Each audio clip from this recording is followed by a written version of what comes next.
So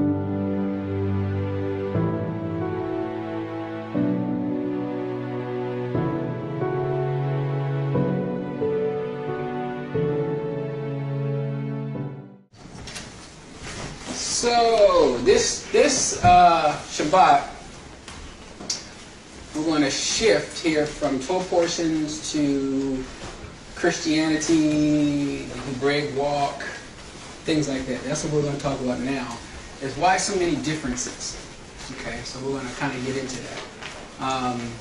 The best way for me to start this series to help those that are wanting to share this with, let's say, some family members or friends that are in Christianity, or some other people that desire to want to know at least about the walk. We need to find a common ground between all of this. Okay, and so the best way to do that is to kind of structure the way it's structured in the scriptures. And how it's structured is everything that the Father does, everything He does is off of a covenant. Okay? So rather it be Christians say there's one covenant that they go under, the Hebrews say they got a covenant that they go under. All of it is based out of a covenant. And we need to see how these covenants operate. Once we get the understanding of how these covenants work, then we need to apply ourselves to the covenant, not the covenant applied to how we see it should go. Okay? So we're going to do things a little different. Also, I don't normally do this, but some like for me to do this, which is read from my notes. Alright? So I'm going to try my best to read as much from my notes as I can. Some of it I can paraphrase, so I will do that, and some I will say just for the sake of having it on the camera, and so whenever you all get the notes, you all can go over it. Okay? Some things I will be skipping because this notes is about 21 pages long. So we're not going to be here for 21 pages long, but we're going to get as much as we can within a certain time. Okay? So if you have any questions, let me know. I'm going to go over some fundamental things behind a covenant, and we're going to build from that point. All right? All right, so reading from my notes. All right. First, have anyone heard of covenant theology? Is anyone familiar with that? Covenant theology. Okay, so let me read it to you. It says the most common argument put forth by Christians, and again, not all, in opposition to Torah and the law is based on covenant theology. They argue that the New Testament or covenant has replaced the Old Covenant. The King James, as well as other English Bibles, separate the book in this manner. There is an old part, i.e. an Old Testament, and a new part, i.e. a New Testament. We will talk about testaments in just a minute. The testaments is treated like it is Elohim's old or last will and testament, replacing what they call the Old Testament.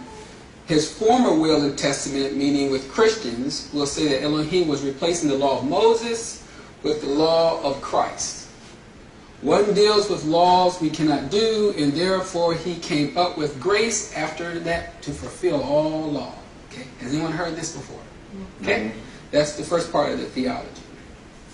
All right, but we must again see what the word says. Okay, did Elohim really make a last will or a last testament? We're going to find that out. Okay, according to covenant theology, there are two types of covenants that Elohim makes with mankind. One is works, and the other one is grace.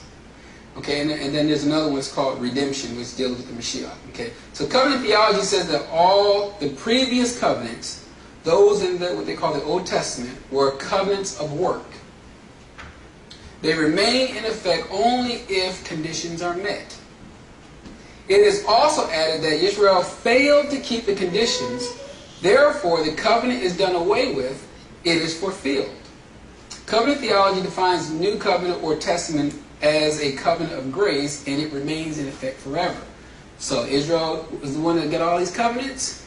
They failed, so he sent the Messiah. The Messiah comes to replace all of that. That's the fast way of me saying all this. Okay, everyone's still with me? Yeah. All right, here's the final part. So it says, whenever a believer references Torah and approaches a Christian, again I say not all, referencing the covenant theology, there is conflict and immediate disagreement. Why? Because covenant theology says that the Old Testament has been replaced by the New Testament. The Old Covenant is no longer the proper source of spiritual instructions. Covenant theology lumps all former covenants, Adam, Noah, Abraham, Moses, and David, into one Old Testament or covenant, labeling it as its testament or covenant of works, and making the New Testament or covenant the testament of grace. So everything was called the Old Testament. All forefathers and everything that's in it is all old. You no longer need to do that anymore. Okay? So again, has anyone heard of it before? All right, so all good to go. Okay. So I'm going to paraphrase this part so for the sake of time. So there is a major difference between a covenant and a testament. Okay, does anyone know the difference? In English, covenant and testament. Testament is just somebody telling a story. You give your testimony. And a covenant is like an agreement, like a contract. Okay. Like I think the major difference is one, the covenant is a contract that binds one to something, your words or something like that, and a testament is more like a will. Okay. All right. So there are major differences between them. Okay. The last will and testament of a dying person has the strength of a vow, for example. Vows are used in covenants. Elohim vowed to us when he makes his covenant. A vow of marriage makes a covenant of marriage. But a covenant of marriage does not require the death of anyone. Excuse me. Could you do that again? Okay. All right, it says there is a major difference between a testament and a covenant. Okay. The last will or a testament, okay, of a dying person, someone that's dying, has the strength of a vow. Okay. So you know when people do wills, they say, before I die, I would like to divvy up some of these things. This is like a will or a testament. Okay? Vows are used in covenants. Okay? It says, Elohim's vow to us when he makes his covenant. A vow of marriage makes a covenant a marriage. Okay? So I can vow inside of a covenant and it's good. Right? Mm-hmm. All right. But a covenant of a marriage does not require death of anybody, like a will does. A will, someone has to die in order for that will to go into effect. Okay? Elohim has made prior to us a renewed covenant. We'll talk about that in just a minute. Of the necessity of the God that made the covenant. It says Elohim we serve is the Elohim of the living and of the dead. So everyone understands that there's a difference. And again, when we go into it next week, I might go into a little bit more. But bottom line is there is a difference between, in English, a testament and a covenant. Okay? So what you're saying, testament requires somebody to die and make a vow. Right. A testament is like it's a testament or a will. Well, will. Mm-hmm. Versus a covenant is a little different. Nobody has to die. Right. And now major covenants, something dies, but it doesn't have to be that person. Okay. Like animals, for example, are used for covenants. Okay, and we'll see that as well. Okay. All right. So the word covenant, I put it up here. The Hebrew word there is berit. Okay, berit. That's the word for covenant. Now, in pictographic Hebrew, I'll go ahead and do that. We use these letters right here. Pictographic Hebrew, the bet equals house. Okay? The resh equals head. The yod equals hand. And the tav there equals sign or mark. Okay? So, when you look these up, each individual letter in Hebrew obviously has a picture behind it as well. Okay? And they also define a little bit more into what the word means. Close that curtain. There's a glare on the door. Is it glare? Okay. All right. So, basically... Open it back up. Did it make a difference? No, there's a glare right on the resh. All right, let me try it this way. Make a difference for you? Yeah. All right. As long as it make a difference for you. Okay. So, basically, the house in this covenant, in this particular covenant, it's talking about the Father's house. All right? Now, the resh means the head. This part deals with our mind, right? What we believe, our faith. That's what that part works at. The yod is the hand. This is like our works. Okay? First we believe it. Okay? We have faith in it. We work it out. And then in the end, we are marked or have a sign on us from the Father's house. Everyone sees how this is pictographically how a covenant works. And you say in the end you got a mark. Right, a mark or a sign. Mark or sign. Mm-hmm. Okay, so I'll give you a little bit of my notes. It says, being created, the being creating the covenant is the strength of it. Everyone understands whoever creates the covenant is the one that's in control. That person's in charge. The parties that want to be a part of the covenant must decide if they want to accept all the terms. Okay, so same thing here with a covenant. If someone says I'm a Christian, do they believe everything that's in that covenant? Someone says I'm a Hebrew, do they believe everything in that covenant? Whatever it is, they must believe what it says. Okay, so we're going to review this in just a minute to see, are we really walking in these covenants? No matter, because what I'm getting at here is the covenants came first, then the people, right? Meaning the agreement. The people agreed to this covenant, right? Okay, so he brought a nation out, right? But before he become theirs, there was something they needed to agree upon in order for him to be theirs or be the creator. So we're going to see that in just a minute. Okay? Any questions up to this point? All right. So we'll go over. These are the ones, the covenants we're going to go over. The Adamic covenant. Everyone's familiar with the Adamic or Adam, the covenant with Adam? Okay, so we're going to talk about that. The Noahic covenant. Everyone's familiar with the covenant with Noah, i.e. the rainbow? Mm-hmm. All right. Abraham's covenant, or the Abrahamic covenant. Okay. And Moshe or Moses, what they call the Mosaic covenant. Davidic covenant. The Mashiach, what we call the new or renewed covenant. And there's another covenant that's supposed to be called the covenant of peace. Okay? So those 6 covenants are the main covenants. Okay? Are the main ones. Now, in those covenants, there are other covenants that's attached to those main covenants. Everyone understands what I'm talking about. Okay? Alright, so what ties all of these covenants together? Because yes, they're individual covenants, but all these covenants work together as one unit. Okay? So it says, while each covenants are with different persons and made at different times, they all share one description. Elohim refers to them individually and collectively as everlasting covenants. Okay?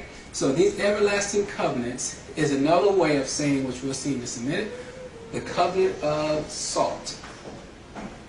Everyone's familiar with the covenant of salt? Alright, so we're going to talk about the covenant of salt as well. Okay? So the covenant of salt is sprinkled because salt is a what? Preservative, right? Salt, when you put salt on everything, you want to see what the Father says about it, then it gives it this flavor. So when you put the salt on all these covenants, that's what makes it an everlasting covenant. Okay, haven't lost nobody. Alright, great. Alright, so I'm going to read a couple of them. Leviticus chapter 2, verse 13. I'll read that real quick, and I'm going to go to Numbers 18:19. Okay?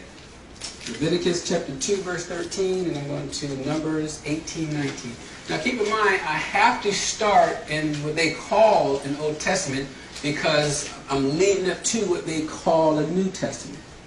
Okay, so the reason why we need to do it this way is obviously because that's how the book realistically is set up, number one.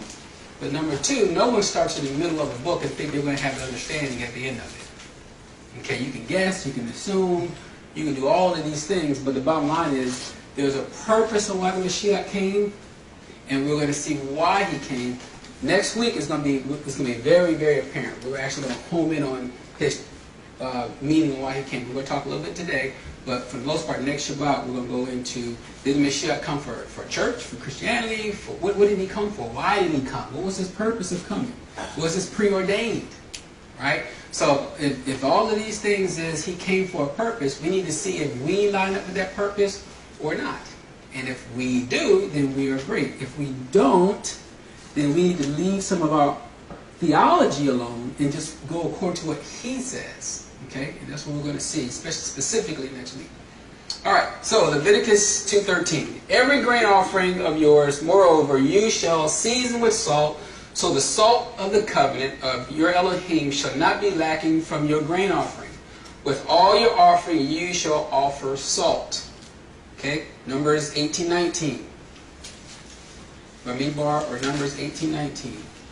All the offerings of the set-apart gifts, which the sons of Yashar'al offers to Yahuwah, I have given to you, and your sons and your daughters with you, as a perpetual atonement. It is an everlasting covenant of salt before Yahuwah to you and your descendants with you. Okay? So, salt's being sprinkled on these covenants, or on these sacrifices and offerings, and it's understood to be forever. Okay? Now, later on we read, we're supposed to learn from these sacrifices because we become the sacrifice. Right? Remember, he told us to be a sacrifice of praise. Alright? So, Matthew chapter 5, verse 13. Okay, Matthew chapter 5, verse 13. Okay? Matthew, this one everyone should be familiar with. We say it all the time. So it says, you are the salt of the earth. But if the salt has become tasteless, how will it be made salty again? It is good for nothing anymore, except to be thrown out and trampled underfoot by men. Okay? You become the salt of the earth. Now, if it's a preservative and it's an everlasting thing, he's trying to say that that's what we're supposed to be doing. Okay? So this is how the salt covenant realistically works. And we're going to see it in all 7 covenants. Alright, so we'll start with the Adamic, or what they call the covenant of Adam. Okay? Alright, so the ground of the earth of Adam was the first man with which his wife Kawa. At first they lived in the garden. Everyone's familiar with this story. And everything was great. But that all changed. And what changed? Everything being Sin came in, which winds up kicking them out of the garden. Right? Alright. So I want us to read real quick. We're just going to read. Go to Bereshit, in Genesis chapter 3, verse 15 through 21 and verse 23. I'm going to highlight some things in there. Okay? Genesis chapter 3, verse 15 through 21, and then verse 23.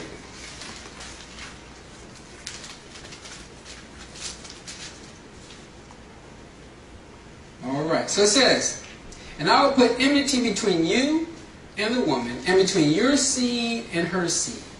He shall bruise you on the head, and you shall bruise him on the heel. To the woman he said, I will greatly multiply your pain. In childbirth and pain you shall bring forth children. Yet your desire shall be for your husband, and he shall rule over you. It says, then to Adam he said, because you have listened to the voice of your wife, your Isha, and have eaten from the tree about which I commanded you, saying, you shall not eat from it. Cursed be the ground because of you. In toil you shall eat of it all the days of your life. Both thorns and thistles it shall grow for you, and you shall eat the plants of the field. By the sweat of your face you shall eat bread till you return to the ground, because from it you were taken, for you are dust, and the dust you shall return. Okay? He says, now the man called his Isha's named her Kawa, because she was the mother of all living things. And Yahuwah Elohim made garments of skin for Adam and his Isha, and clothed them. Therefore Yahuwah Elohim sent him out of the Garden of Eden to cultivate the ground from which he was taken. Everyone's familiar with this story, right? Mm-hmm. Alright, so here's some questions I got to ask you all. To this day, does women still bear children in labor and travail? Yes. Mm-hmm. So there's still some pain? Yes. Okay. So, if that's true, this covenant must still stand today. Right? It hasn't gone away. The other one is men must labor, work from the ground, and be able to provide for their needs. Now, if anyone's familiar with gardening or farming, there's thistles and thorns still come up today. Yes. Okay, that still happens, and from dust we came, and dust we shall return. All of that is still in existence today. All right, the Lord has no problem with that. All right, so you see, that's the first part we're going to see, and what I want you to see here is going to be these covenants. How typically in Christianity is when we make something new, something becomes old. Right? This is new, this is old, we throw it away. Whereas the Father's way of doing things is, I make a covenant and I keep adding to the covenant. I don't take one away and replace another. I keep adding to the covenant. You're still going to see certain things in each one of these covenants until I get to the covenant of peace. Okay? So we're going to see that. So therefore, if it wasn't for the act of the first disobedience, then there wouldn't be no covenant at all. But, well, the covenant realistically is, all he asked him really was to keep a commandment, right, and an agreement. So that technically would be a covenant between Adam and mankind. Okay, it would have stopped there in the garden, providing some other things didn't happen, right? He would have to worry about sweating every day and thorns and thistles and going, all that stuff wouldn't have happened. But because of what had happened, he had to do an augmentation in that.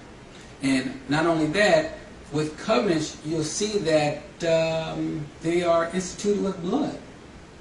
These main ones. So, for example, when you read that he cut some skin and clothed Adam. Okay, that was some animal skin, and he clothed Adam. Therefore, there was a covenant made with them. Okay, and we're going to see some more covenants. You're going to see some more cutting of animals as we keep going. All right, the next covenant we got is the Noahic covenant. Okay, the Noahic covenant. All right, so it says man became more corrupt. Everyone's familiar with what happened with the Noah story, right? Mm-hmm. All right, so let's look at Bereshit or Genesis chapter 6, verse 18. 6:18. Then we're going to jump to chapter 9. Genesis 6:18. Mm-hmm. You got it out? Got it. All right, so it says, "But I will establish my covenant with you, and you shall enter the ark, you and your sons and your wife and your sons' wives with you." Okay, so he says, "I will establish this covenant." So the I is whom? Okay, so for intense purposes, this Shabbat we're going to call that the Creator is creating a covenant. Okay, because there is a distinction between the Father and the Mashiach. All right. So we're talking about the Creator here created a covenant. Which is the Father. Okay. We'll get that next week. All right. Now go to chapter 9, starting at verse 9. 9:9.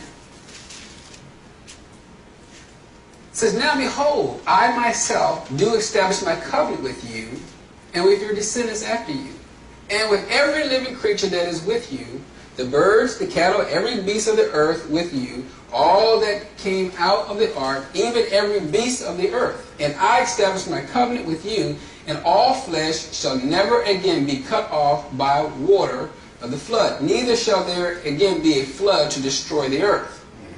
And Elohim said, this is the sign of the covenant, which I am making between me and you, and every living creature that is with you, for all successive generations. I set my bow in the cloud, and it shall be for all signs of a covenant between me and the earth." And that's the rainbow. And it shall come about, when I bring a cloud over the earth, that the bow shall be seen in the cloud, and I will remember my covenant which is between me and you and every living creature of the earth, and never again shall the water become a flood to destroy all flesh. When the bow is in the cloud, then I will look upon it and remember the everlasting covenant. How long is this? Between Elohim and every living creature of all flesh that is on the earth. And all Elohim said to Noah, that is sign of the covenant which I have established between me and all flesh that is on the earth. Okay? So there's a covenant made. The rainbow. And if you read further about that, you'll see what happens. What does Noah do? He goes out and gets... So the peace offering, made a peace offering to the Father. Okay? Every clean animal, he slaughters an offering to the Father. right? But the other thing to this is the rainbow still here today? Definitely. All right, so Noah's covenant didn't go nowhere. Adam's covenant didn't go nowhere. Everyone see how he's starting to add to these covenants. This is what's happening. So remember, they're not a nation yet. So these are, he's just setting it up because as they become a nation, here comes another covenant for a nation. This is how this is all being put out here. Okay, so everyone's good so far. All right, so everyone understands the covenant with Noah did not replace the covenant with Adam. It was added. Now, the next covenant we're going to talk about is the Abrahamic covenant. Okay, the Abrahamic covenant. Now, the Abrahamic covenant deals with stars. Everyone's familiar with that? It deals with stars. We're going to read about it. All right, so let's look at that in Bereshit or Genesis chapter 12. Genesis chapter 12, start at verse 1 through 3. Genesis chapter 12, verse 1. Okay.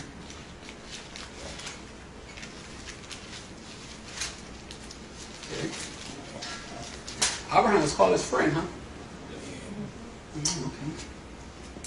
All right, so here it says, now Yahuwah said unto Abram, this is before he became Abraham, okay? Abram, go forth from your country and from your relatives and from your father's house to the land which I will show you, and I will make you a great nation. And I will bless you and make your name great.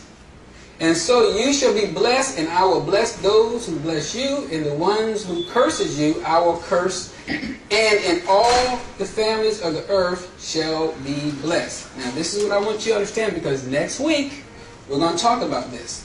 So number one, it says he's going to make his name great. Right? Do y'all know how he made his name great? By changing it to Abraham. Descendants.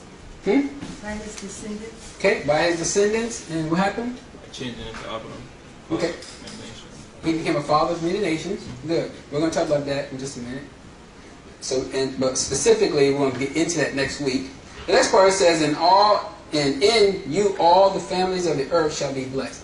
How is that going to be possible? Through Israel. Through Israel going to the families of the earth that are in Abraham, because Abraham was the father, just Israel, but like much more nations. But through Israel. Okay. So through Israel, remember what happens to Israel when we went over the Torah portion, they want to get scattered to all these places. So there's a plan that the Father already knew about, how he's going to make Abraham and how all the family is going to be blessed through Abraham. Okay? Because he's going to be a father of many nations. But somehow he's going to send some people out to those nations so that they can be blessed. Alright, so we're going to see that in a minute. Specifically, next week. Okay? But I just want to set the stage here. Alright? Now, let's look at Genesis, go down to chapter 15. We're going to read verse 1 and verse 5.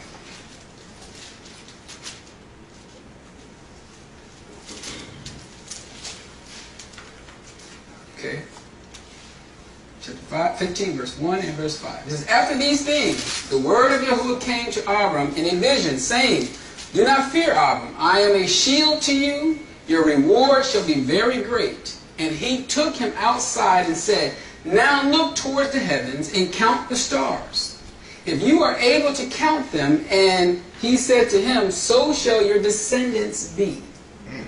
Okay? So his descendants are going to be just like the stars. This is the covenant that's going to happen here, right? Let's look at the next part of the covenant. 17:2. Genesis 17, verse 2. Then we'll jump down 4 through 8.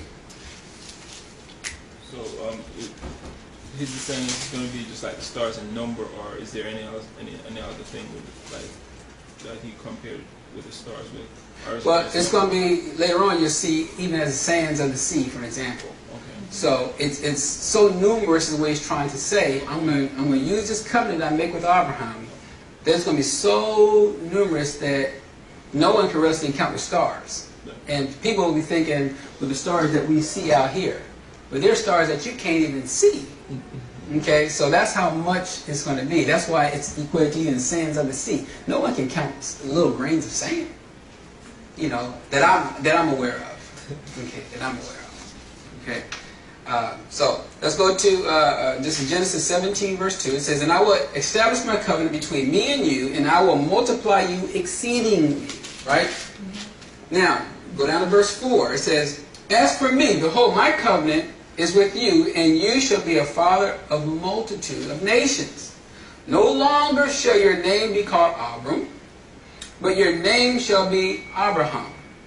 For I will make you the father of multitudes of nations," or many nations. "I will make you exceedingly fruitful, and I will make nations of you. And kings shall come forth from you. And I will establish my covenant between me and you and your descendants after you throughout their generations, for an everlasting covenant to be Elohim to you and to your descendants after you. And I will give to you and to your descendants after you the land of your sojourning, all the land of Canaan or Canaan, for an everlasting possession. And I will be their Elohim." Okay, everyone's familiar with this. Now, he changed his name from Abram to Abraham. What did he do? What did he add to his name to change it to Abraham? A hey, right? A Hebrew hey, right? And the Hebrew hey looks like this here. We can do it a couple ways here. We do paleo, pictographic, modern Hebrew. But what I'm getting at is that word hey, if you look it up, it means to reveal or to behold. Okay? So what he's saying is, I'm going to use Abraham, I'm going to reveal this covenant and everything that's going to happen through Abraham. So that's why you hear all the way through Galatians, which we're going to read in a minute, about what he made with Abraham. Not a seed, there's many, but one seed. Everything is going to come through Abraham. So he made a revelation, or he's revealing everything that's going to be through Abraham. The next one is going to be his firstborn. So someone else's name got a hey involved, which was Sarah. Remember? Hey was added to her name. From Sarai to Sarah. Because he's revealing this covenant through them. Okay? So that's why Abraham is very important in this faith, in this walk. Because how he got it was, remember, he told him, come out of her, right? Out of Chaldee. All that was by faith. And then after he did it by faith, came some stuff later on. He started to keep obedience to the Father's laws, statutes, and commandments. If you want to read that, you can read that in Genesis Bereshit, chapter 26, verse 5. Okay? When he told him that, he would be a father of many nations, he didn't even have a son yet. So, that was by faith. Right, everything was by faith. Didn't even have a son yet. And then they even tried to come up with one. Okay, with Hagar. Okay, and so he still blessed Hagar because remember he said everything that comes from him is going to be blessed. So he still keeps his covenant agreement. Problem is, do we keep our covenant agreement with him? That's the key to this whole thing. Alright? So now we got that. Let's keep going to look at the final part of the covenant. So the main covenant with the Abrahamic covenant, and you're seeing all these other things that's within it.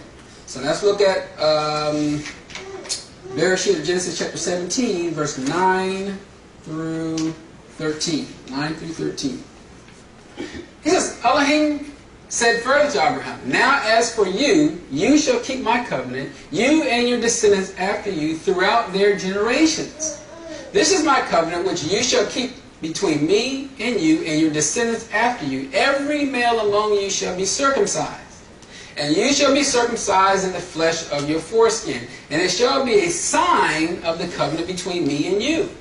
And every male among you who is 8 days old shall be circumcised throughout your generations. A servant who is born in the house or who is bought with money from any foreigner who is not of your descendants, a servant who is born in your house or who bought with your money shall surely be circumcised. Thus shall my covenant be in your flesh for an everlasting covenant." Okay, so again, this covenant still stands. Alright? So now he adds to Abraham's covenant of circumcision. Circumcision for the men has two parts. For a woman, because they don't have to have a physical circumcision, but they got to have a circumcision of the heart. Okay? So that's what this is about. Male circumcision of the flesh, because number one, it's a physical circumcision of the man who's supposed to be the head of the house, so he's making an agreement with that head of the house, and then his heart's supposed to be circumcised and be obedient to his word. Whereas with the woman, she has to have a circumcised heart to be obedient to the head. Everyone see how that works? That's my fast version of that. Some people say, well, hey, circumcision is no longer. Look what Shaul says in Acts. I specifically tell you to go to Acts chapter 15, verse 1, and it will talk about they didn't have a problem with circumcision the way we think they're having problems with it. Their problem was they were trying to make circumcision to be saved by. So in other words, I can be saved through circumcision. I don't need the Mashiach. That's Paul's problem with his fellow people that he was having this argument with. But again, we'll talk about that next week. All right?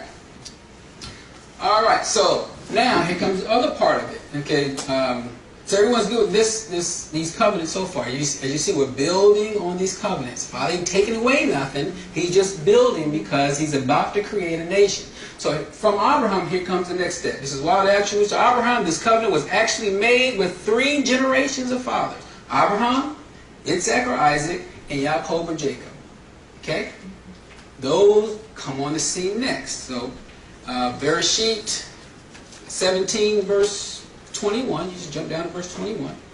And it says, but my covenant I will establish with Isaac or Isaac, whom Sarah will bear to you at this time next year.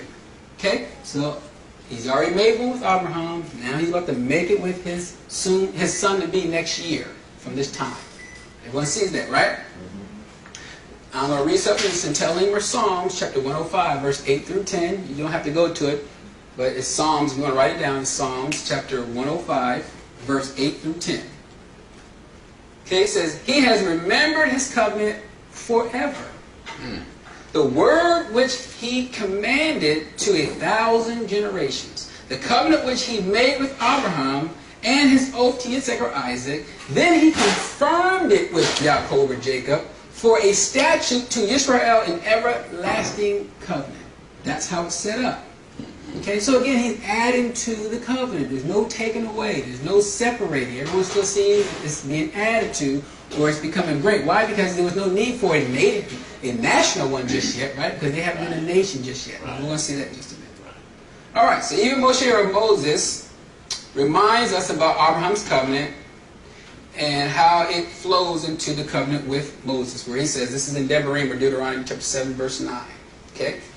This is 7 verse 9, where it says, know therefore that Yahuwah Elohim, he is Elohim, the faithful Elohim, who keeps his covenant and his loving kindness to thousands of generations with those who love him and keeps his commandments. Okay? So, I put on here, so I'm not going to read a whole bunch here, but the part I want you to see is Abraham lived more than about 3,500 years ago. Okay, this is estimated living about 5 generations for every century. So it's 35, 36 centuries, which is about 175 generations from him. We're nowhere near 1,000.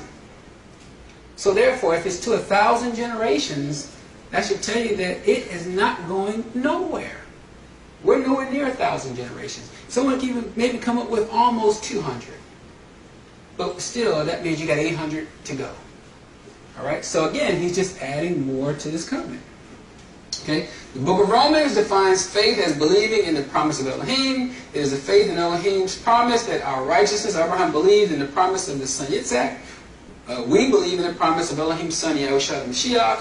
Our faith in him is counted unto us for righteousness. Just as how Abraham did with Isaac, it's the same pattern how we are with the Mashiach. Everyone see that? Remember, what was Abraham supposed to do with Isaac? Offer his son as a sacrifice. Right? At the same place that the Mashiach was sacrificed as a son. Okay, everyone see that? Mm-hmm. All right, good. Now, so the covenant with Abraham did not replace Adam's covenant or Noah's covenant. Now let's move on to the Mosaic covenant, or the covenant with Moses. All right, this includes the physical descendants of Yaakov. Okay, so this covenant was dealing with them coming out of Mitzrayim because they're about to become a nation. Now, when he made this agreement, who all was there? Because this is going to be very key for next week to understand that he's still using Israel at the end, but there will still be a mixed multitude. Okay, remember, Israel came out with a mixed multitude, and he made an agreement with everybody that was standing there that day. And then he said, not only that, but those that are even not there. In Devarim, what Deuteronomy talks about, right? So he made it with Israel, but everyone else that was there that wanted to follow Israel as well were able to be a part of that covenant. Everyone understands that part, right? Great. So, in Shemot, or Exodus, chapter 2, verse 24, it says, so Elohim heard their groaning, and Elohim remembered his covenant with Abraham, Isaac, and Yaakov. Now, why did I bring this up? Is because, are they living at that time? No, all of them died. But the Father says, I remember the covenant I made with them, so let me go get their descendants so I can save them. Okay, again, nothing being thrown out, no replacement. It's just a covenant that He's created. All right. Just as Abraham, Isaac, and Yaakov died, the covenant did not go away. Okay. Now we go to Shemot, or Exodus chapter 6, verse 4. 6 verse 4. And it says, and I also established my covenant with them to give them the land of Canaan, the land in which they sojourn. So just like He gave it to their forefathers, now He's giving it to who? Them, meaning who's them? Israel. All right, so now He's giving it to Israel. See how this is still playing on top of one another. Everyone's still good with this. Okay, it was at Mount Sinai that Elohim offered the people, the people agreed, and they made a covenant. It was a marriage with Elohim and His people. Okay? So, when they got to Mount Sinai, that's when Yashar'al, or Israel, got married. Alright? So, I'm going to read Shemot, Exodus chapter 19, verse 5 and verse 6. Verse 5 and verse 6. Chapter 19. What book again? Shemot, or Exodus. So, Chapter 19, verse 5 and verse 6. So it says, now then, if you will indeed obey my voice and keep my covenant, then you shall be my possession among all the people, for all the earth is mine. And you shall be to me a kingdom of priests and a set apart nation. These are the words that you shall speak to the children of Israel. Now, next week, we're going to go over this kingdom of priests and kings. We're going to go over that next week. I need you to see where this started, because where else do you read this? In Revelations. It says the same thing. Alright, so we're going to see that next week. Alright, so it says Moshe was sent up to Mount Sinai, and he got the ordinance and things that everyone remember. After that, what happened when he goes up there? Started rushing the golden calf. Alright, so they just got married. And then they go up, and now they play the harlot. Does the father divorce her right there on the spot? No. What happened? He gave them some form of what they call grace, right? He gave them what they call grace today, all right? So what did he do? Moshe come down, he busts up the 10 Commandments. He's hot. He wanted them to tell, okay, cut you out some more. You don't back up here, I'm going to write them again. Okay, what does that tell you? Still have favor, still love them. Okay. I even highlighted in red for you guys, just so you get the notes. People don't quit a marriage just because there's a problem. Okay? Keep that out here. I said people don't quit a marriage just because there's a problem. There you go. Okay? So he saw the problem, he chastised them for it, but again, he still kept enduring. Everyone sees that part, right? Alright, we'll keep going to Shemot chapter 34, I'll just read verse 27 and verse 28, where it says, Then Yahuwah said to Moses, write down these words, for in accordance with these words I have made a covenant with you and with Yashar'al. So he was there with Yahuwah 40 days and 40 nights. He did not eat bread or drink water. And he wrote on the tablets these words of the covenant, the 10 Commandments. The 10 Commandments becomes the covenant.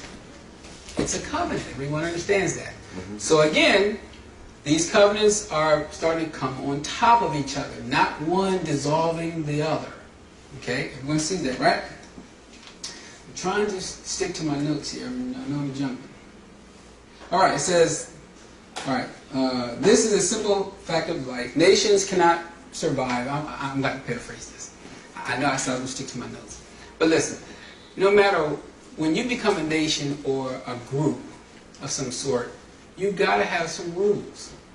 If not, it's chaos. There's no way around it. If you have a mega church, there is rules. When you have a small one, there's rules. When you have a gathering, there's rules. Wherever you go, there's rules.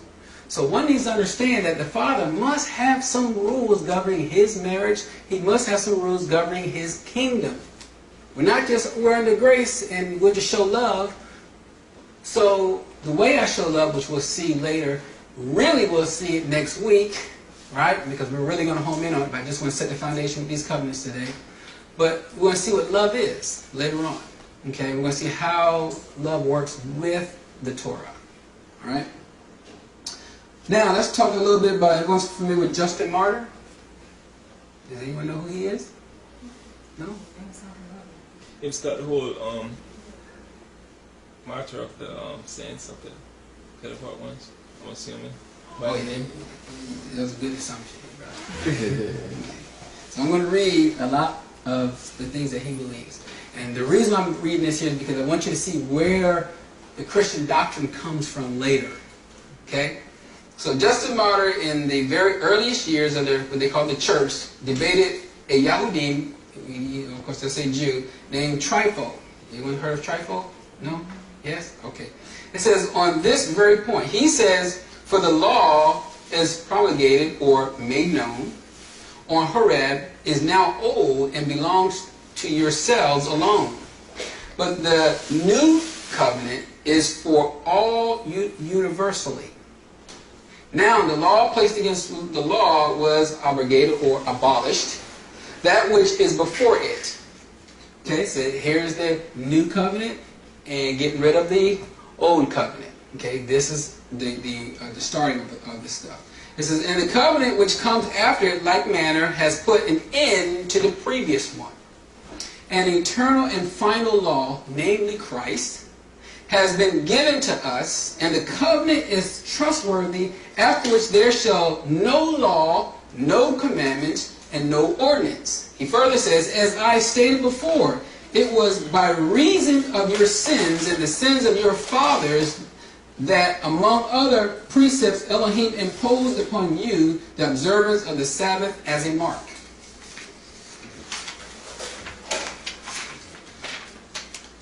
Okay, so first of all, Justin Martyr is equating the laws that you're going to see as man laws later on, because you're going to see how we can change it and things like that. So you'll see that later on.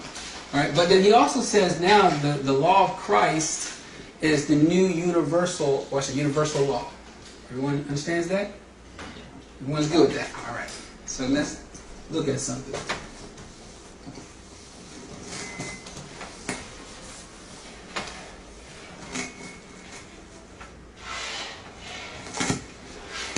So the word universal Catholicism. means exactly that. That's where you get the word what? Catholic or Catholicism. Catholic from. Okay? So later on the word Catholic jumps on the scene, and we'll read a little bit about that. So it says, the word Catholic means universal. The Greek root term Catholic means, according to kata, the whole holos, or more, it means universal. At the beginning of the 2nd century, we find in the letters of Ignatius the first surviving use of this term Catholic. It refers to the church. At that time, or shortly thereafter, it was used to refer to a single visible communion separate from others. The term Catholic is in the Apostles' Nicene Creed, and many Protestants proclaiming the term of gave these terms to themselves gives its meaning that is unsupported historically, ignoring the terms used at the time the creed was written. So, 2nd century, you read where the first term Catholics come from. Later on, you start seeing Protestants and all these other denominations come from that point. Okay, so when I say some, I know a lot of people, I don't follow the Catholic Church. They were the first to start. Whether you guys like to hear that or not. Okay, they were the first. And from there, people didn't like how they believe, so you got a little branch over here. They didn't like that, you get a little branch over here. You got your Presbyterians, you got your Lutherans, you see all this other stuff. All that stuff come Protestants, and later on into the Baptists and Southern Baptists and everything like that. All that stuff started from here. The word universal, where they get the word Catholic from. Have I lost anybody at this point? Okay, Justin Martyr was saying that the new covenant was given to the Catholic Church. When we address the new covenant, specifically, you will see who the covenant was given to. So we'll talk about that in just a minute. Throughout past century, the church has built on Justin Martyr's error. The Augsburg Confession of Faith, Article 28, written by Melanchthon, approved by Martin Luther in 1530, said that about the church conflict of Sunday versus Sabbath worship. Great, says they, is the power of the church, since it has dispensed with one of the 10 commandments. Okay? They were able to, in their eyes, now it's universally with Christ, we can now start to alter the 10 commandments. Okay? So if you look at the Catholic 10 commandments and you look at the one that's in Scripture, you'll see that they're not the same. Right?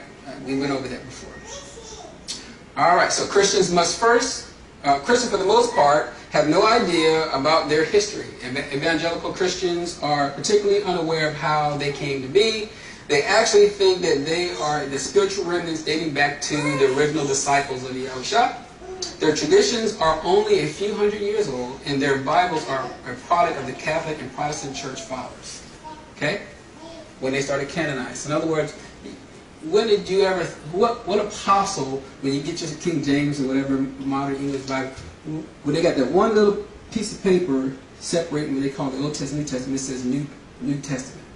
Who wrote that part? So they did that for a reason. Okay? Second thing we talked about all the time is, if you're going to call it an Old Testament or Old Covenant, where can you read that Genesis through Malachi or Genesis through Chronicles is Old Testament? Where do you find that? Or is it just some church tradition and we're just supposed to believe that that's what it is? But we will, again, next week go over what the Mashiach considers old and new. Okay? Just set the stage here with the covenants first. Alright. So, Justin Martyr, remember what he said about the Sabbath and the marks and signs, right? So, in Exodus chapter 31, verse 16, this is Exodus or Shemot chapter 31, verse 16. We'll go to Leviticus 24:8. It says, "So the sons of Israel shall observe the Sabbath, to celebrate the Sabbath throughout their generation as a perpetual covenant." Okay? Leviticus 24:8 says, "Every Sabbath day he shall set it in order before Yahuwah continually. It is an everlasting covenant for the sons of Israel." Now, next week, we're going to show you just how important these Sabbaths are and how they relate to end-time prophecy. You got to know what these Sabbaths are about. If you don't, you're going to miss it. And we're going to see that next week. Okay? Moses, or Misha Moses, knew that Israel was going to obviously be cast away and things like that. So he wrote some things. So I'm not going to read them. I'm just going to tell you, you all can read them. Okay, Leviticus chapter 26, verse 9. Leviticus chapter 26, verse 42. And then go to 44 and verse 45. These are talking about when they go into captivity, that he's still going to gather them back. So he knows they're going to break the covenant. Okay? So even though he knew they were going to break it, the one that does not break the covenant is the one that created the covenant. Remember that. Okay? He's the one that created it, and we're going to see what he says in the end. Okay? Any questions? Alright, good.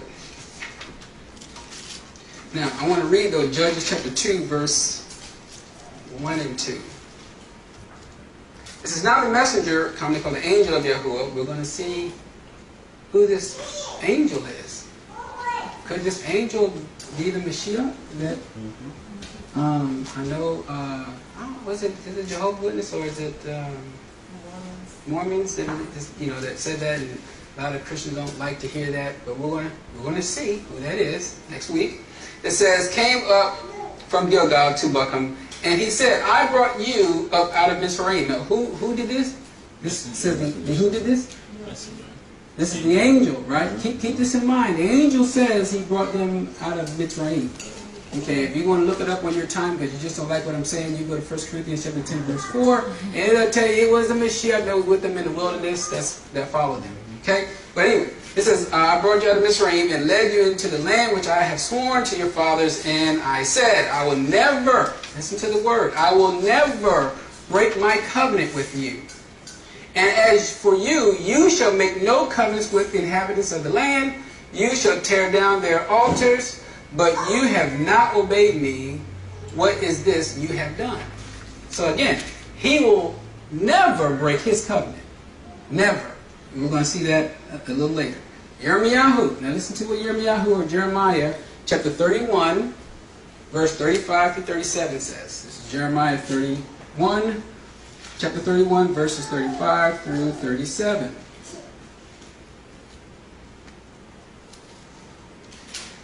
Okay, then we'll read a couple of things, and we'll go to the David covenant. Right?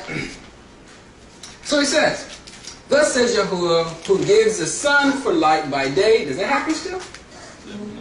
And the fixed order of the moon and the stars for light by night. Who stirs up the sea so that it waves roar. Yahuwah of hosts is his name. If this fixed order departs from before me, declares Yahuwah, then the offspring or the seed of Yisrael also shall cease from being a nation before me forever. Thus says Yahuwah, the heavens above can be measured, and the foundation of the earth searched out below, then I will also cast off all the offspring, or all the seed of Israel for all that they have done, declares Yahuwah. Now, I don't know if you all was able to find somebody that was able to measure all the heavens and all the different galaxies and measure all everything earth beneath and under the earth. But if you haven't, and it says the seed of Israel still stands. There's no replacement here. Like the church put on there the spiritual Israel. Okay? So he's trying to tell you, and again, we read earlier that he keeps his covenant forever. And we're going to see again, when we go to Psalms later on at the end of this, you're going to see again what he says. Okay? So that must mean Israel must still have a purpose. We just got to figure out what that purpose is. You think NASA could do the measuring up? Who? NASA. NASA? Yeah. Mm-mm. You see, they're trying every day to get those scopes as far out as they can. They still can't get far enough. Yeah, How about bigger than bigger one?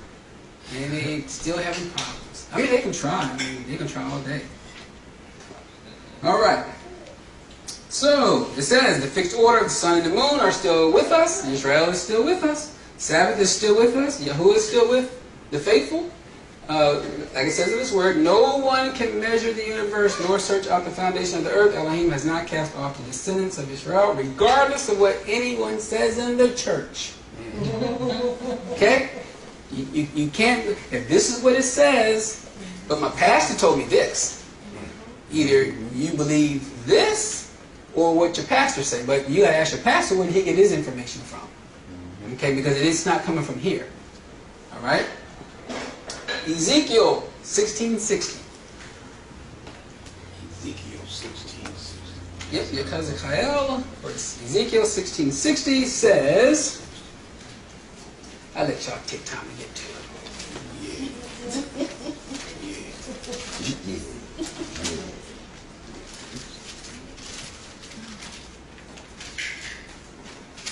Ezekiel 16:60. Anytime. All right. So it says, as soon as teacher get there. All right. Nevertheless, I will remember my covenant with you in the days of your youth. And listen, I will, because this is going to come back to bite you next week.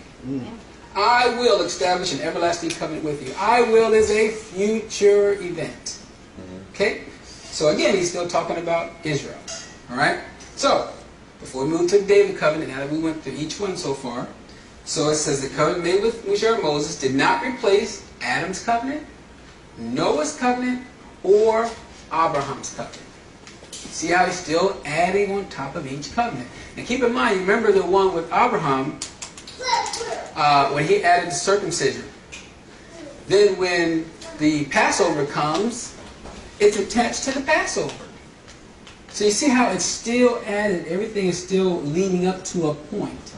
Right? Nothing is, this is the new covenant, the old covenant is done away with. That's not what the Father is saying whatsoever. He said, I made this covenant with Adam, and then after that, I made this covenant with Noah, and then after that, I made this covenant with Abraham, and after that, I made one with Moses, and they all work for the good, for one specific purpose. Okay, and we're going to see that. All right, now let's move on to the covenant with David. Okay, there came a time in Israel's history when the people called for a king to be over them. Everyone's familiar with that? Mm-hmm. All right, so prior to that, who was the king? Yahuwah. Okay, so Yahuwah was the king. Yahuwah. So all he had were what before that? Say that again? Yes. Okay, so the Father was a king. Mm-hmm. So all Israel had was judges. Yeah. That's all he needed was judges. He's the king, I got my judges. Right? So, who was the last judge? Samuel. Shemuel was the last judge. Right? So who was the first king? Shaul. Shaul or Saul was the first king. So Shaul Saul, he was anointed? Yes. David was. Yeah. No. He was anointed. He was definitely anointed. But David was the real Mashiach, though. David was the anointed. Will you ever find a place where it says Saul was anointed? No. I thought they was anointed by We shall read. All right. So we'll keep going. So it says, Yahuwah chose Daud, the son of Yashai, from the tribe of Yehudah, and he anointed him. Right? So, 1 Samuel, 1 Samuel. We'll go to 1 Samuel chapter 16, verse 13. 1 Samuel. I'll show you all that. Aleph 16:13. Go there first.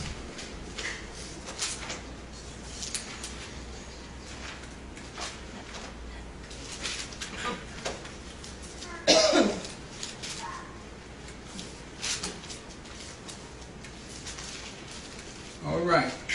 So it says, then Samuel took the horn of oil and anointed him in the midst of his brothers. And the Spirit of Yahuwah came mightily upon Daud from that day forward, and Shemuel arose and went to Ramah. Okay? 2 Samuel chapter 5, verse 3. 2 Samuel 5, 3.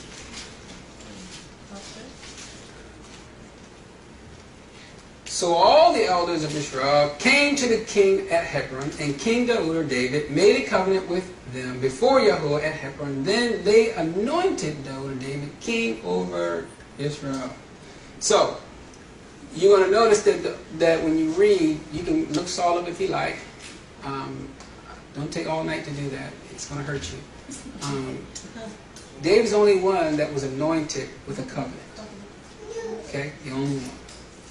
So if the anointed was upon Saul or Shaul, that means the covenant would be like with his seed throughout their generation instead of like David, like it was with his seed. Right. So in other words, with Saul, did he do some good things? So.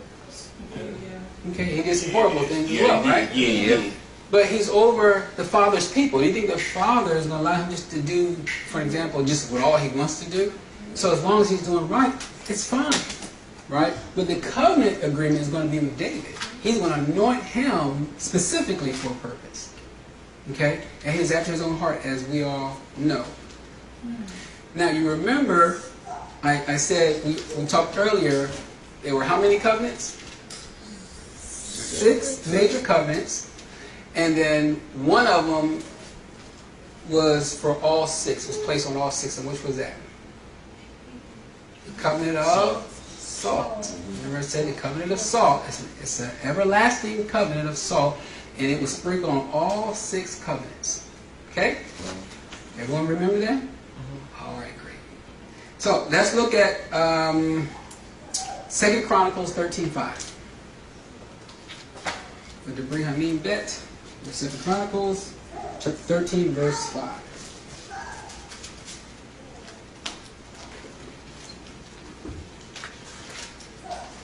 We're almost there. Didn't I tell you I wasn't going to keep it long? All right. 2 Chronicles 13:5 says, "Do you not know that Yashar'al of Yashar'al gave the rule over Israel forever to who? To older David and his sons by a what? Covenant of salt." So again, this is salt covenant is very, very important. All right.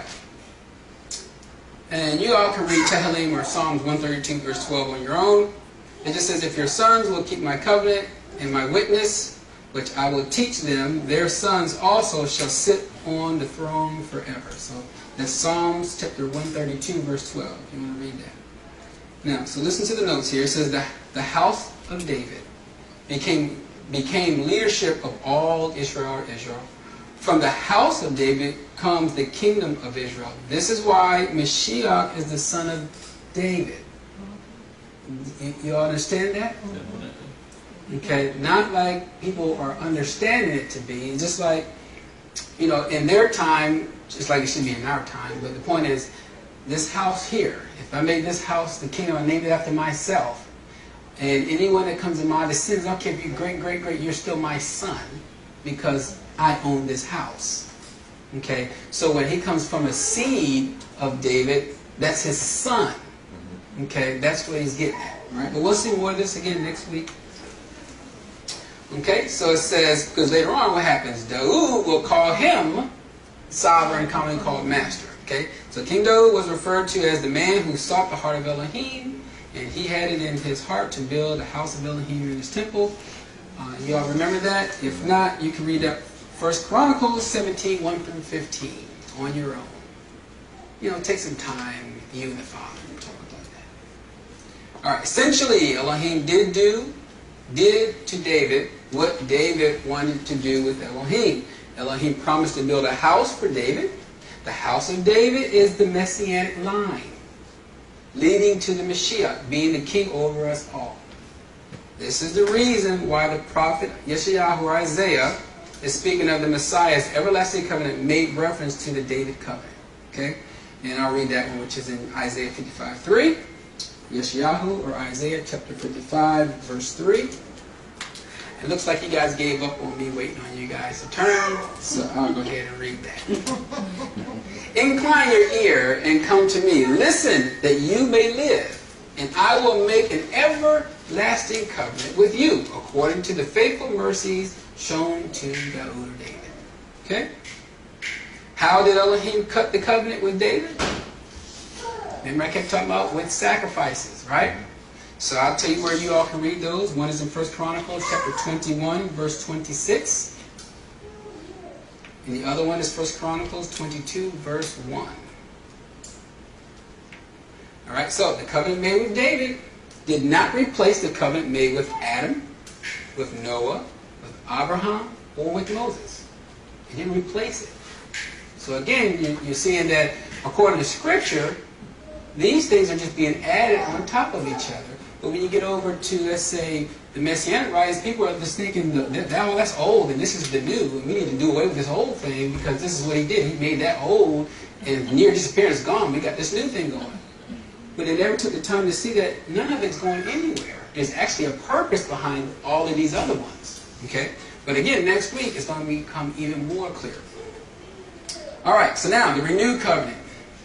All right, let's talk about the new covenant here. It says, "Son of Daud or David or Solomon built the temple." Everyone's familiar with that. And Jerusalem increased. However, the northern tribe rebelled. Everyone knows the northern tribe and the southern tribe, the two houses split. Right? So, once they split, now what happens is, remember, the covenant is with who? Israel. Right? Or the house of Jacob, as some places it says.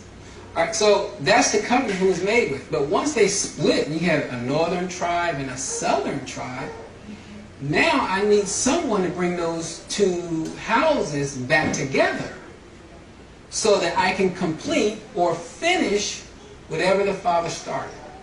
Someone has to do that part, and we're going to see that in just a minute. But now what winds up happening, because of their disobedience, because of their rebellion and idolatry, they were sent away.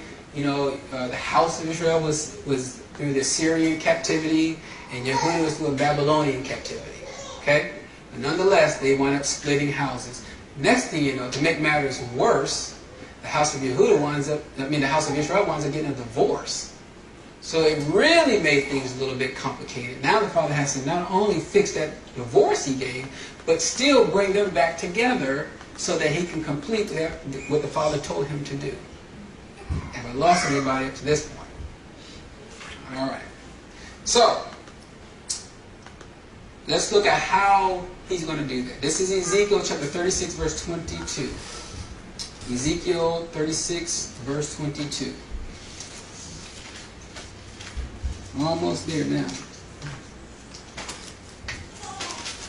Okay, Ezekiel 36, verse 22. Now I need you all to hear this language, because next week we're going to home in on every last one of these things next week. Alright, so 36:22 says this. Therefore it says unto the house of Israel, thus says Adonai Yahuwah, I do not this for your sake, O house of Israel, but for my set apart name's sake, which you have profaned among the heathens, whither you went. And I will sanctify my great name, which you profane among the heathens, which you have profaned in the midst of them. And the heathen shall know that I am Yahuwah, saith Adonai Yahuwah, when I shall be sanctified in you before their eyes. For I will take you from among the heathens and gather you out of all countries, and will bring you into your own land. Then will I sprinkle clean water upon you, and you shall be clean. From all the filthiness and from all idols will I cleanse you. A new heart, highlight that, we'll be talking about that next week. A new heart also will I give you, and a new spirit, you can highlight that, we'll be talking about that next week.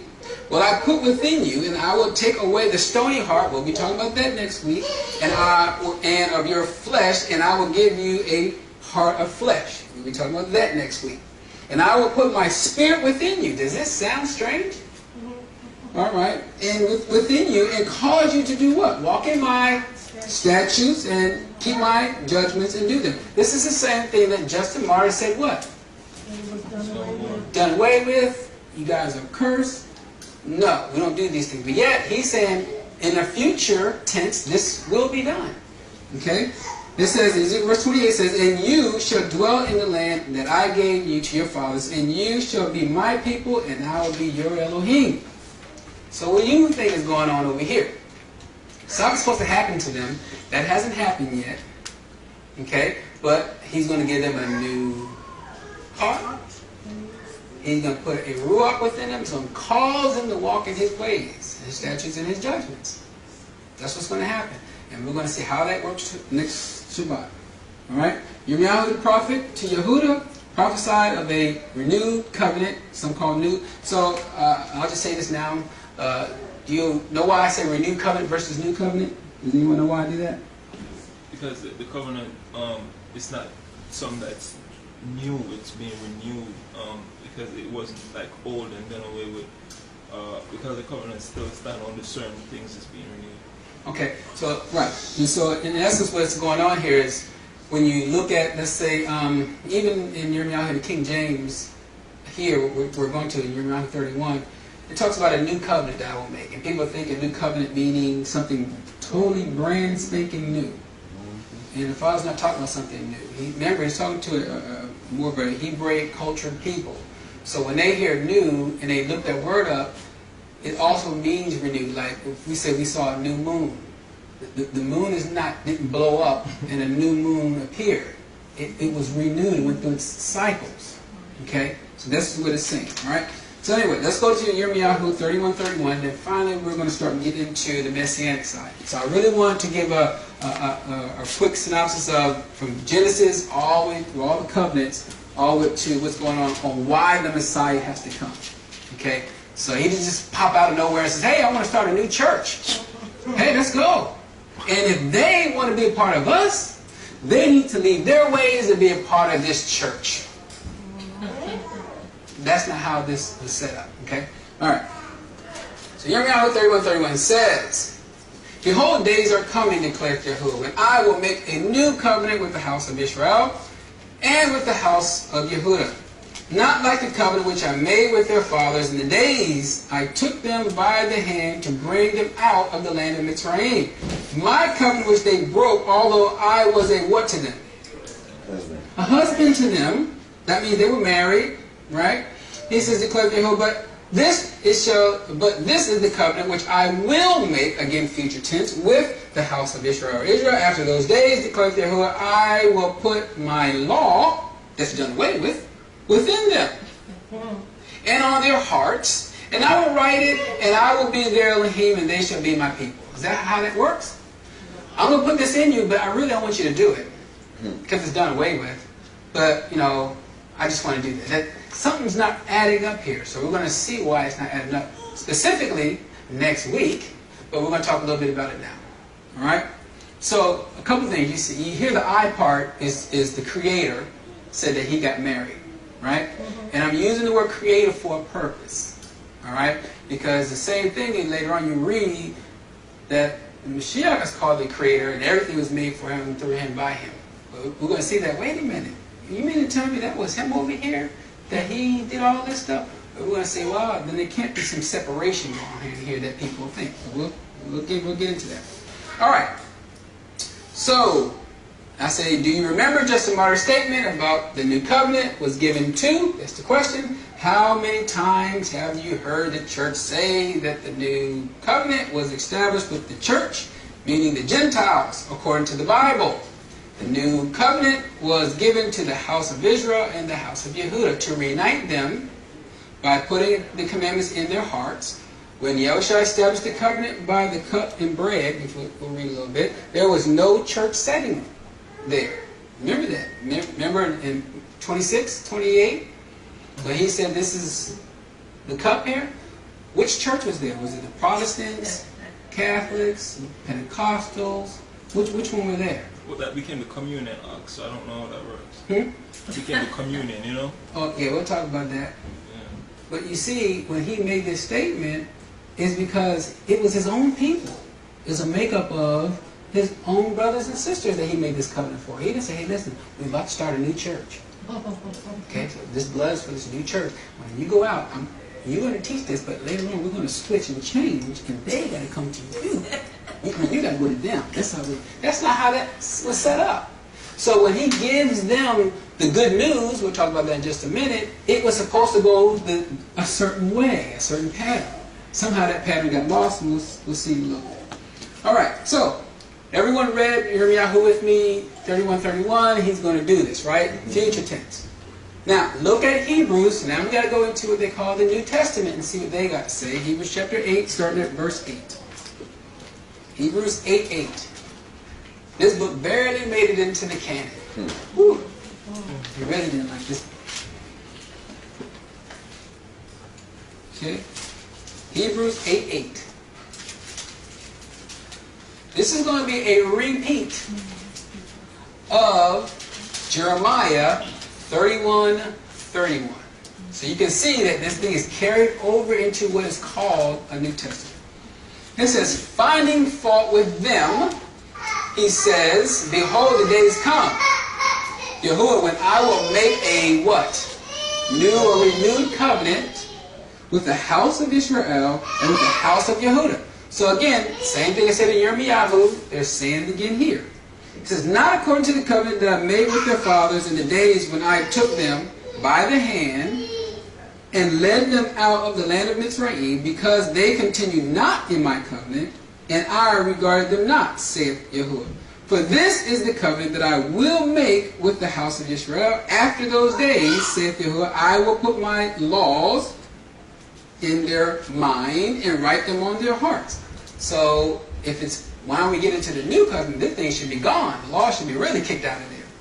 And I will be to them a Elohim, and they shall be to me a people. And they shall not teach every man his neighbor and every man his brother, saying, Know Yahuwah, for all shall know me, from the least to the greatest. For I will be merciful to their unrighteousness, and their sins and their iniquities I will remember no more. Okay? Now, the husband that was said in Yirmiyahu, could this be the Mashiach? All right, so to see that, we're going to go to 8.1. All we're going to do now is I started at 8.8 for a reason, because that's the same thing that's being said in Yirmiyahu, Jeremiah 31:31, right? So now, just go up to verse 1. Before you do that, I'm going to read a little bit of my notes here. One might think that there are two covenants, meaning one for Hebrews and one for Christians. The Father has a covenant with Yashar'al, and Mashiach has one with the church. Okay? So before I talk about that, let us see it over in this covenant we just read. So now we're going to verse 1 in Hebrews chapter 8, verse 1, where it says, Now of things which we have spoken, this is the sum. We have such a high priest who is set on the right hand of the throne of the majesty in heaven. Who are they talking about? Okay, this is the Messiah here. A minister of the sanctuary and of the true tabernacle, which Yahuwah pitched and not man. For every high priest is ordained to offer gifts and sacrifices, wherefore it is of necessity that this man have somewhat also to offer. For if he were on earth, he should not be a priest, seeing that there are priests that offer gifts according to the law, who serve unto examples. Next week we're going to talk about this. Examples and shadows of heavenly things. As Yashar'al Moses was admonished of Elohim when he was about to make the tabernacle, for see, says he, that you make all things according to the pattern showed to you in the mount. Listen to 6. But now has he obtained a more excellent ministry, by how much also he is the mediator of a better covenant, which was established upon better promises. So now, who is verse 6 talking about? Okay, so everyone knows this is the Mashiach, the Messiah, right?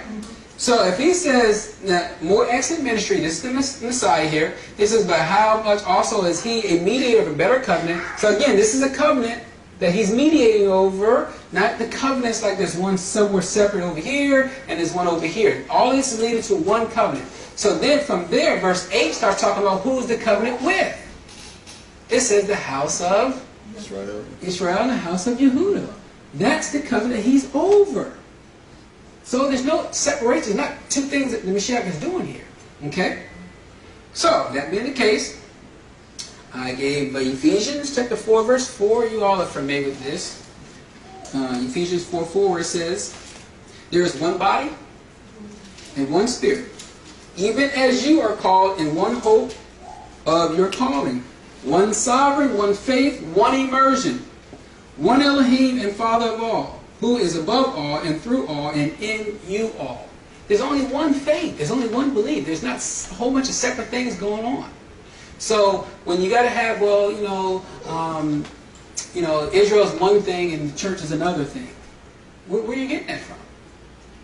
Okay, it's all the Mashiach is over one thing. We're going to see next week how the quote-unquote church ties into Israel. We'll see that all next week. Okay. John 4:34 says this. Listen to what it says. It says, Yahshua said unto them, My meat is to do all the will of him that sent me. Who sent him? The Father did, right? But then he says, and to do what? To finish his work. So something was unfinished that he is finishing. Keep that in mind. So what has not been finished? We just went over one of them. Yirmiyahu just said he's going to bring the two houses back, right? So someone has to finish that work. So they sent him to do that. Go down to chapter 5, same book, John 5, verse 36. We'll read 36 to 39. And then we'll talk about that word finish. And then we're almost finished. All right. Chapter 5, verse 36. So it says, But I have greater witness than that of Yehukanan or John. Listen to what it says. For the works which the Father has given me to finish. The same works, not him starting something new, but he just finishing what the Father's telling him to finish. All right? He says, the same works that I do bear witness of me, that the Father has sent me. And the Father himself, which has sent me, has borne witness of me.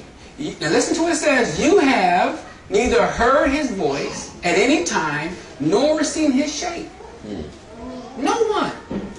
So, we got to ask some questions next week. All that shape that Moses saw, and who heard in the garden, who is all these people?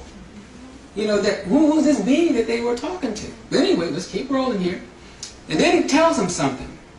Well, verse 38 says, and you have not his word abide in you, for whom he has sent him, you believe not. And listen to 39. Search the scriptures, for in them you think you have eternal life, and they which witness of me. So, again, the Mashiach is saying, listen, hey, go search those scriptures, and you'll see me in them. Keep in mind, Revelations through Matthew through Revelations does not exist. So what scriptures is the Mashiach telling you to go search? And what did he say? This was called scripture. Keep that in mind, because this is very key for next week. All right. Then verse 5, verse 43 says, I am come in my Father's name, and you receive me not. If another shall come in his own name, him you will receive. I'm going to give you an example of that in just a minute. But now, the word finish. The word finish, telio, is in the Greek, but it means to complete, to accomplish, to finish, to fulfill, to make perfect. So he's coming to perfect something that the Father has already started. So he's finishing it so it can be complete. That's what he's coming to do. So he's not starting nothing new. And his brothers and sisters here knew this. Some of them accepted him. Some of them denied him. But the bottom line was, he's just finishing a work that was started way back in what they call the Old Testament. So you got to learn what happened over here to figure out what he's finishing on this side. Okay? You want to understand that part. So, what works did he come to finish? I'm going to let you know a couple of them. To renew a covenant, for the remission of sins, and for redemption. Okay? All three of these is what's called the good news. That's the good news. Okay? So, there's no other good news to change. Okay? You'll find all of that in redemption, remission of sins. You'll see all of that inside of these good news. Somehow the good news got twisted to something else. Okay? Now, let's look at one which is in Exodus chapter 24, verse 3. 24, verse 3. This is in Exodus chapter 24, verse 3. I'll just read 6 verses.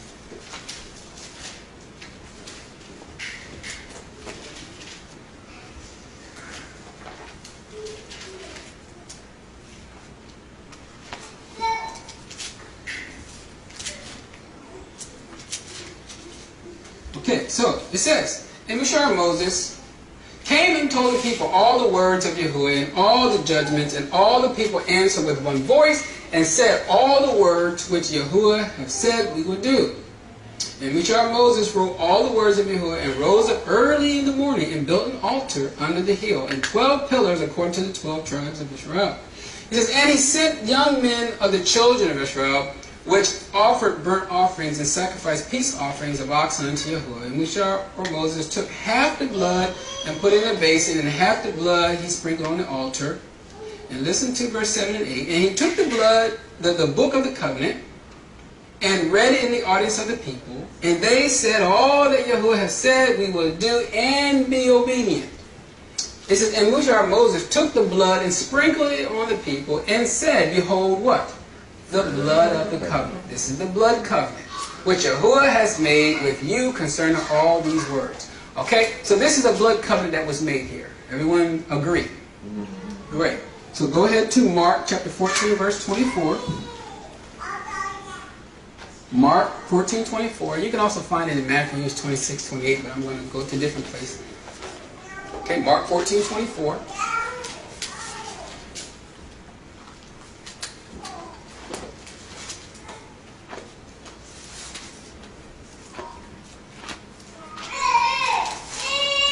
Okay, so it says, and he said unto them, this is my blood of the covenant. Meaning this is a blood covenant which is poured out for many. Luke 22:20 says the same, something similar. And it came, so you all can just write it down. But it says, and in the same way he took the cup after that he had eaten, saying, this cup which is poured out for you is the renewed covenant in my blood. King James will say New Testament. Now, we just went over the difference between a testament and a covenant. Okay? So I don't need to go over that again. 1 Corinthians 11:25. If the same way he took the cup also after supper, saying, this cup is the new covenant in my blood. Do this as often as you drink it in remembrance of me. Okay? So again, there's a blood covenant that this is referring to. Now, remember we read earlier in Hebrews chapter 8, he found fault, right, with them. So this is the one that he's renewing. It was that one that was done in Exodus chapter 24. That's why it's when he's having this talk with his commonly called disciples, they all understood this. There was no other thing that they needed to understand. They knew that he was going to restore Israel. You can look that up also in Acts chapter 1, where they say, at this time, are you going to restore Israel? So remember, that's what they understood. Nothing else. They didn't have no other belief or doctrine that was going to take place. All right, so everyone's good with that. All right, there's much more in it, but it says if you scan back to the beginning, remember we talked about, this is Genesis 3:15, we're talking about one bruise in the head, one bruise in the heel. That was a picture of the Mashiach as well. Okay, so again, all of these things speak of this Mashiach to come, what he's going to do. Okay, Noah was able to recover from Elohim's judgment, leading to Abraham. Abraham, Isaac, and Yaakov established a family. Moses was able to transform that family into tribes, forming a nation. The Uter David established the kingship of that nation, and then Mashiach made redemption possible for all men to fulfill the promises of Adam through and Abraham. And your seed will all the families of the earth be blessed. Everyone's familiar with that? Galatians 3:6-9. Okay? All right, so one more page and we can shut it down. Or a page and a half. All right. So, will all covenants working together, building to the Mashiach and his work of redemption, you would think that everyone would share the same conclusion. We went through how it started off from Adam, all the way to the Mashiach, all the covenants. One would say, oh, okay, this is pretty easy, pretty simple, but obviously that's not the case here, right? So, I got one for you, Matthew 5:17, where everyone's familiar with. Think not, I come to destroy the law or the prophets. I am not come to destroy, but to fulfill. That same word is the same one that we said is in Luke chapter 24. And it says, in Luke 24, verse 44, it says, and he said unto them, these are the words which I spoke unto you while I was yet with you, that all things must be fulfilled, which were written in the law of Moses, and in the prophets, and in the Psalms concerning me. And then it says, then open he their understanding, that they might understand the Scriptures. Everyone's familiar with this now. So you see what he's fulfilling was things concerning him, right? So, the word fulfill, because a lot of people kind of messed it up, thinking fulfill means to do away with something. All right? So, pleru means to make complete, to verify, to finish, to complete, to fill up, to preach, or to make perfect. Okay? So, when he fulfilled those, he made the rest of the Scriptures in alignment, or made it perfect, because it all point towards him. It all point towards an understanding of redemption. Okay? So, that's how it's being fulfilled. Not fulfilled in the sense of it being done away with. So let me give you two examples of the same word pleru that we just talked about here. I'm going to give you two examples. One is in Romans 13:8. Romans 13:8.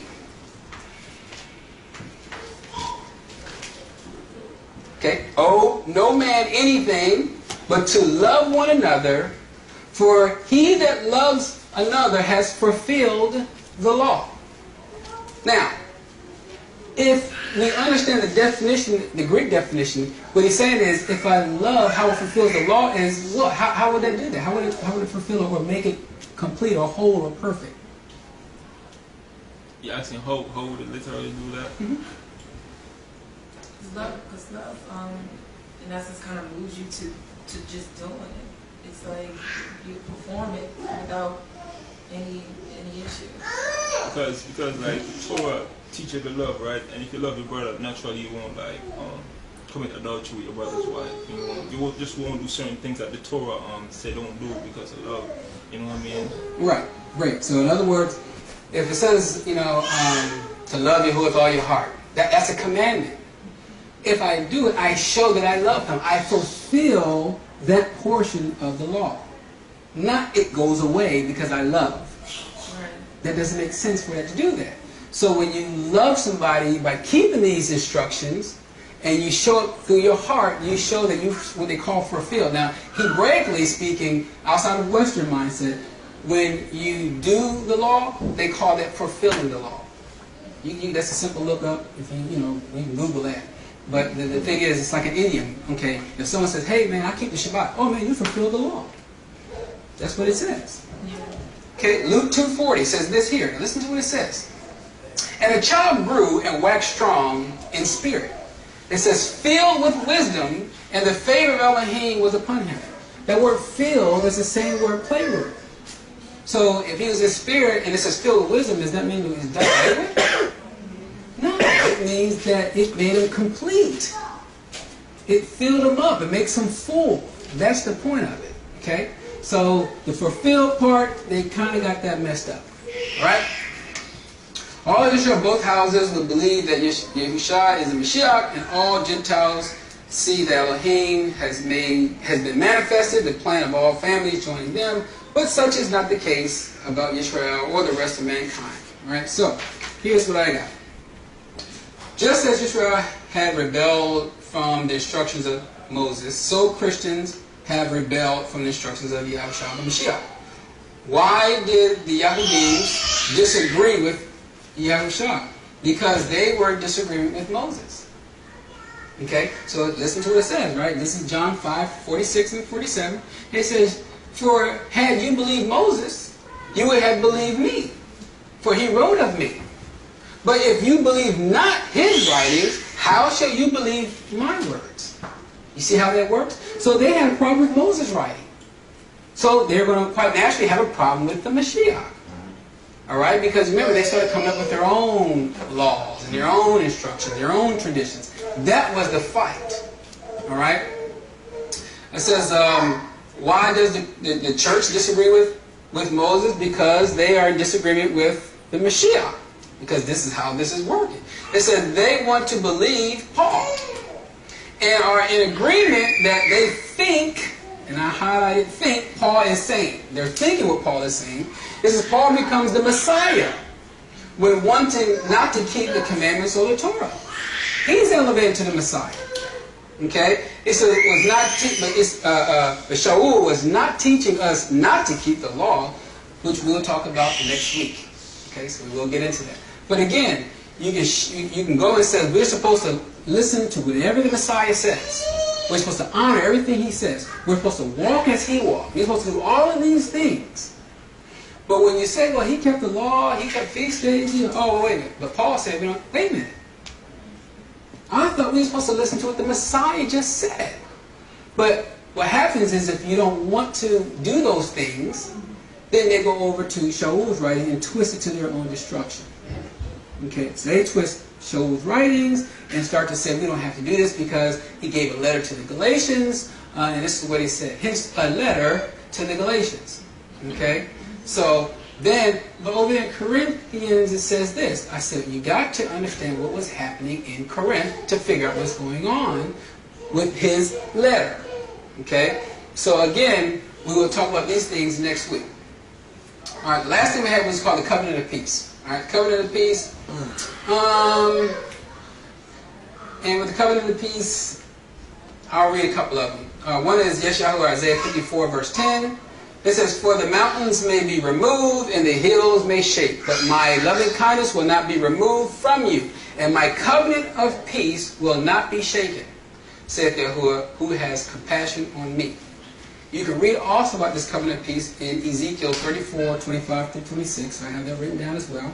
Ezekiel 34, 25 through 26. But there was one person that did receive this covenant. Does anyone know? The dove. Someone received this covenant of peace already.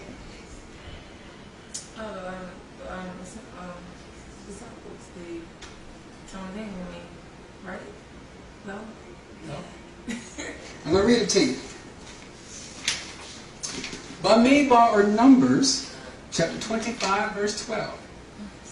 Therefore, behold, I give him, Pinchas, my covenant of peace. Y'all remember that? Yeah, I remember it. Pinchas, in the 12th portion. Because of what he did, the Father gave him a covenant of peace. So he's already got that covenant, but we're going to see what that covenant of peace is in the end. So he's going to play a role in the end time with this covenant of peace. Alright? So, let me close that with these two things real quick. This is in Psalms chapter 89, verse 28. Psalms 89, verse 28. I'm going to close up with these two places. And then I'll read you a little bit of my notes.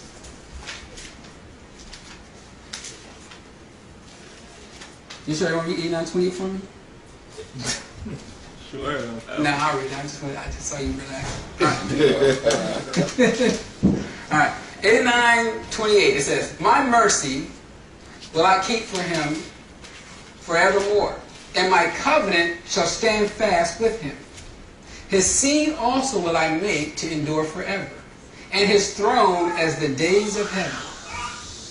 If his children forsake my law, and walk not in my judgments, if they break my statutes and keep not my commandments, then I will visit this is the way you do, I will visit their transgressions with a rod, and their iniquities with stripes. Nevertheless, my loving kindness will I not utterly take from him, nor suffer my faithfulness to fail. My covenant will not break, nor alter the things that is gone out of my lips. Once have I sworn by my set apartness that I will not lie unto Daud or David. His seed shall endure forever, and his throne as the sun before me. It shall be established forever as the moon and as the faithful witness in heaven. Selah.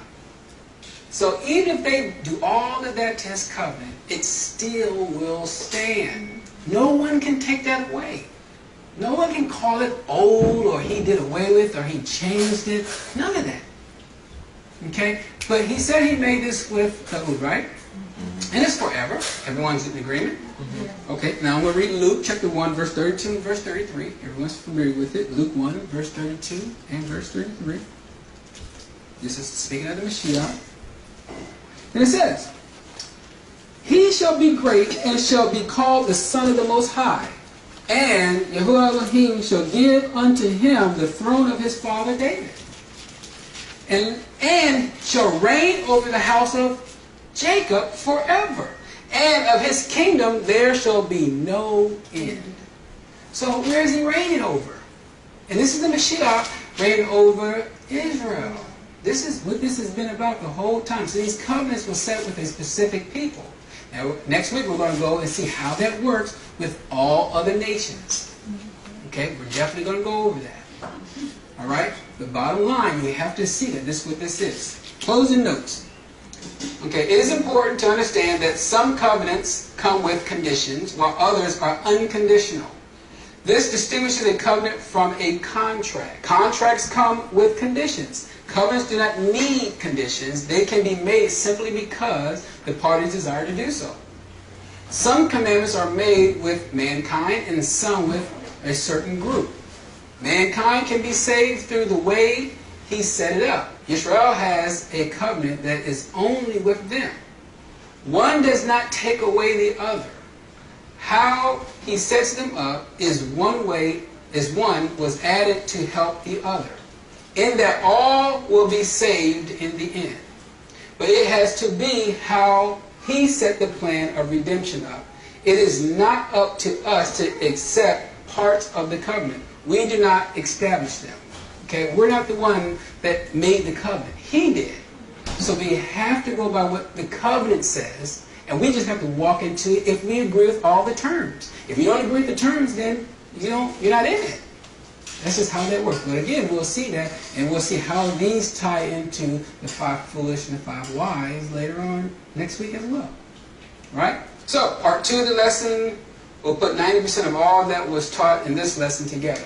So I wanted y'all to see the covenant that was made had nothing to do with a church, or it has nothing to do with Christianity. And I'm using the word church loosely because technically the word church, if I was to use that term, which I don't, but if I was to use that term in Greek, if you get a Septuagint, you'll see it's more, the word church is applied, or ecclesia is applied more times inside of the Tanakh, or what they call the Old Testament, than inside what they call the New Testament.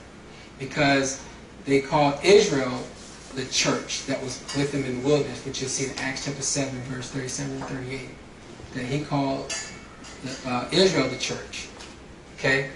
So that's why I use that word loosely here, but it means to be called out. So he called them out, and he made a covenant with them, and he's going to use them to get to all other nations. We can't get around that covenant. That's just how it works. So either you're on board or you're not. Okay? Any questions? No? All right, well, next week, be ready. We're about to go over some stuff.